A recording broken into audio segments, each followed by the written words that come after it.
here that I started to realize that my audio didn't work on the camera that I had set up.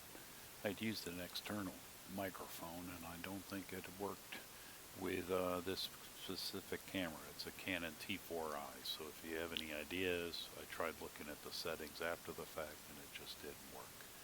Well, what I'm just trying to tell you here is I certainly do appreciate all the attention the first video got. Had over 143 views, which is something that I never thought would actually happen.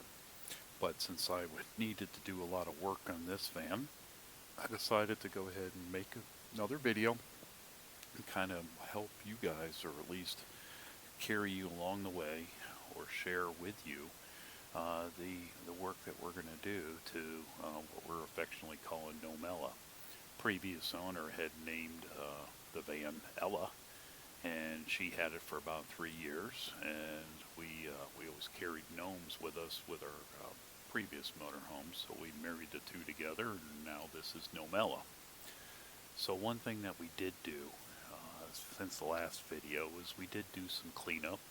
We did check out all the 12-volt system, and actually had took the battery to a store, and they hooked it up, made sure the battery was still good. It was only down to about, or it wasn't only down, it was actually down to about 5 amps or 5 volts.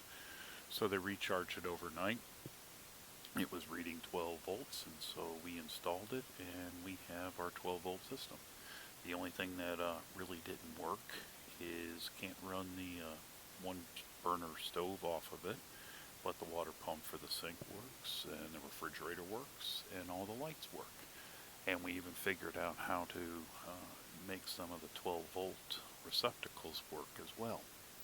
But I will show you a different video, or at least during this part of the video later on, the work that we did above the cab, and then start to go through all our damage that we found. The purpose of this video is simply just to educate people when they purchase an older project like this to do a thorough walk around, and above all, take pictures of your entire van so that you know how it goes back together. That would be making sure that you put the hot to hot and the neutral to neutral and the ground to ground when you're wiring something up, and you have positive flow versus negative flow. So we went through the entire van and we came up with a basic list of items that we need to do, and that's what I'm showing here. So we have what we need to do to the exterior, as well as what we need to do to the interior. So we did remove the CB and the CB antenna. We do have some rust that we need to take care of on the rain guards, or at least the rain gutters. We'll probably put the rain guards over the windows, and then try to figure out some sort of mosquito net screening to put over the doors so we can vent the windows and enjoy the fresh air. The bumpers do need to probably be painted. It looks like they were painted before. And then secondly is there's a tire pressure monitoring system that I can't get these receiving unit to power up, or whether or not the sending units are actually any good.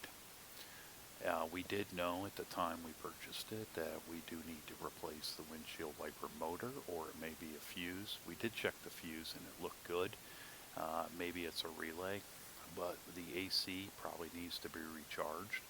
Get an oil change, as well as get probably a transmission flush. I do anticipate with a van that is 23 years old and it has 180,000 miles, we probably need to do something with the brakes. So let's see what this next. So, as I said, we did check out the entire system. We got the house battery up and running, and we figured out what is turned on with the 12-volt system and what is not operated by the 12-volt system. Above the cab, there was an entire mess of 12-volt receptacles that powered the CB, powered, I think, the tire pressure monitoring system, and probably powered a navigation system as well. We did test all the 12-volt outlets, and they're working. And we also have a water leak that we kind of knew about, and you'll see more of that. Above all, what we will eventually need to do is do the carpeting and flooring. So we started to be sourcing some of that stuff. We're going to take the cards off the doors here, redo, kind of sand down that wood and restain and polyurethane it. Probably do some touch-up paint or some plastic coat type of paint over the plastic that's in here, and maybe even kind of do some plastic welding with some of the cracks. So we do know that the fridge does work, and then above the cabinet we have to source that out and figure out how we're going to put that for storage. Do we make it entirely for clothes, or do we have a pull-out shelf with pots and pans and mugs and all that? That's something that we can figure out as well. And then we also have a swivel seat that we're going to need to install on the passenger side. As you can see, I'm sitting where the third seat was. That's been removed, and we are probably going to leave the plate that I'm sitting on right now, just in case we need to even install it later on.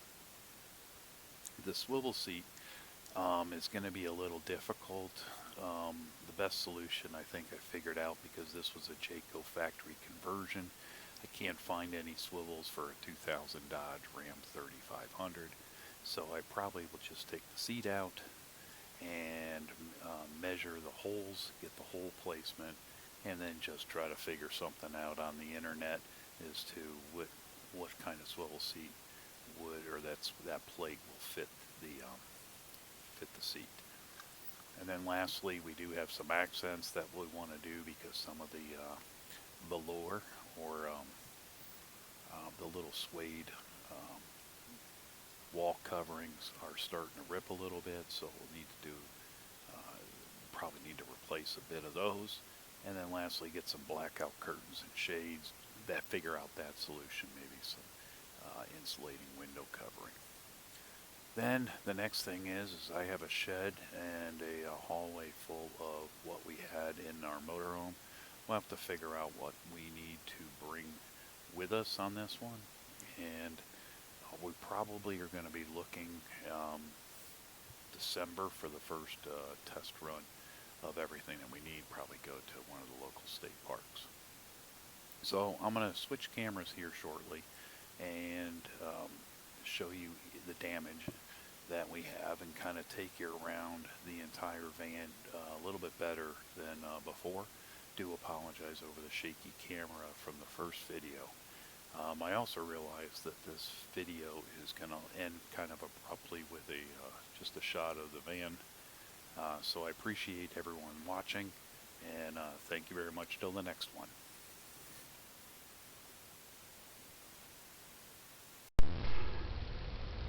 Alrighty, so this is where our vent comes into the ceiling. It's a fiberglass shell, and as you can see, there's a bunch of rotten wood. I vacuumed out a lot of this, so I'm going to probably have to relaminate some wood, maybe fiberglass it to the existing shell, then re-silicone or put some polybutyl over all the screw holes to make it watertight. You can see that from the rest of the this area, there was a water intrusion leak that kind of stained a lot of the overhead. What we're hoping is that we can take some shampoo and a shop vac and kind of clean it up and kind of get rid of a little bit of the musty smell, but getting rid of a lot of that damp wood has already fixed a lot of it. Let me show you what we did up front, and I'm going to try to keep the camera as steady as possible. So you can kind of see down here the mess of wires that existed, as well as having a number of 12-volt systems. Like this was in one container. We have a digital antenna that we'll have to redo up here. And I think there's another 12-volt systems, two 12-volt receivers up here that we just kind of tucked away. Since this is technically the top of the van, we will have to put some sort of platform over these wires. I can't bury these wires.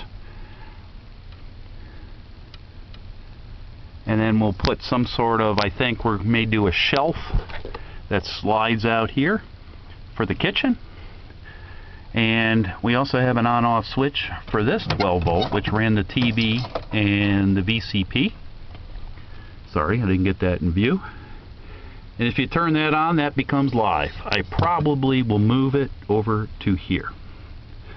I took the clock out here because it wasn't working.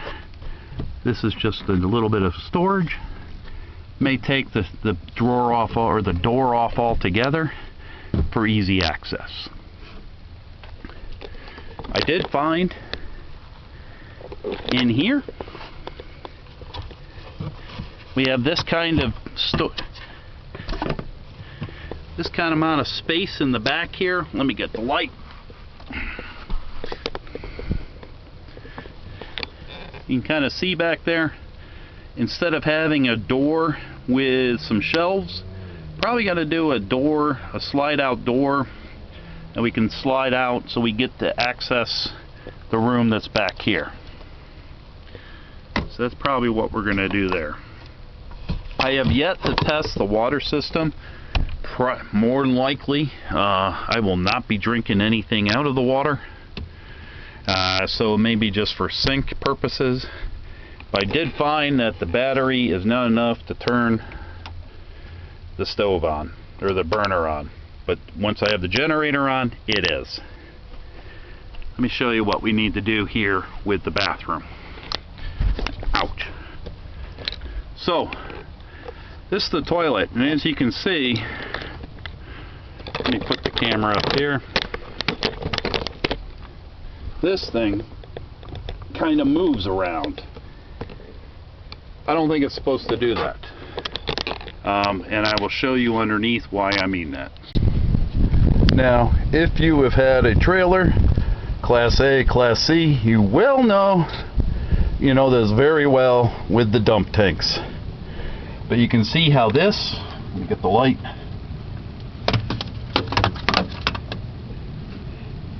goes all the way up to a flange.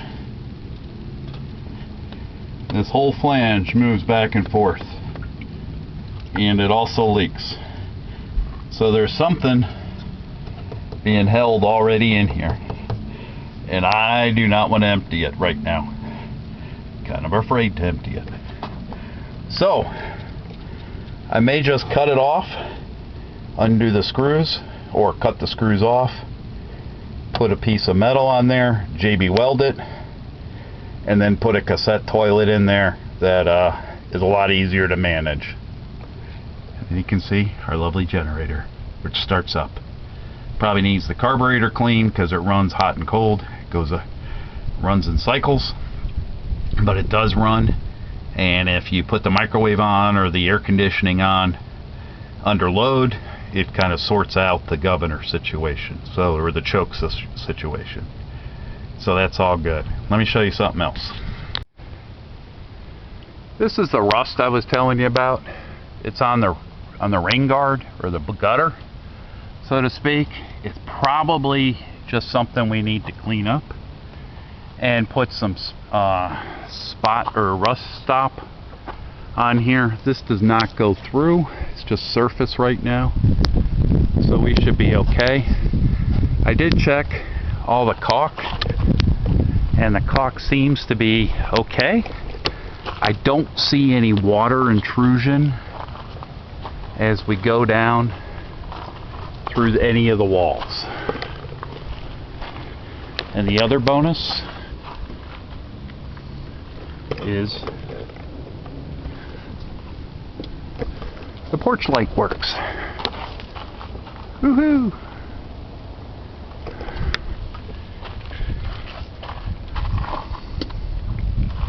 But let me show you the bumper.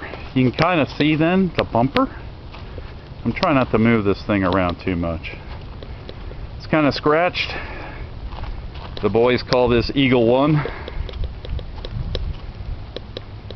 And so this will probably get coated in a rhino liner. I'm torn if I'm going to coat the fiberglass trim as well. So that is kind of the plan right now. You can kind of see up there. We'll need to water that one up. Just make it all watertight. Shouldn't be too big of a problem, just finding the time. Maybe next weekend we can do this. And the other thing we'll test is we'll test the water from both the holding tank, which I haven't been able to figure out. There is a drain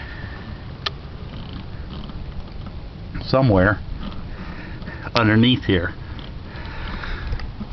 We'll have to figure out where the gray water is for the sink. Then lastly, this is the carpet. You can kind of see in here, we do have some water damage. I'm not sure where it came from, if it came in from up here. You can kind of see some stuff right here. Or if it came in just off the condensation off of the AC unit to drop down to here. We'll figure it out and we'll fix it. No problems.